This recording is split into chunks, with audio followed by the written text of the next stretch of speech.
Ermənistan artıq başa düşür ki, ikinci çıxış yolu yoxdur. Yəni onun üçün bölgədəki qarşıdurmalar da bu gün üçün indi məlum İrandakı bəli. vəziyyət məlumdur. Gürcüstan, Azərbaycan və Türkiyə kimi önəmli müttəfiqi bir kənara atıb Ermənistandan yapışası deyil. Bu aydın məsələdir.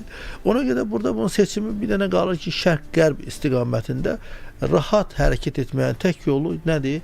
Azərbaycanla münasibətləri normallaşdırmaq, Azərbaycana nisbətdə Türkiyə ilə münasibətləri normallaşdırmaq.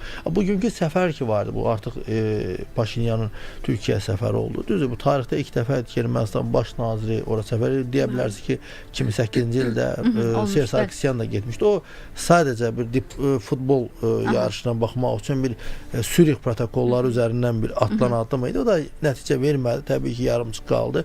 Qalacaqdı. Çünki həmin dövrdəki Ermənistan hakimiyyəti prinsip etibarilə operasiya aparıb çatdıra biləcək bir hakimiyyət deyildi.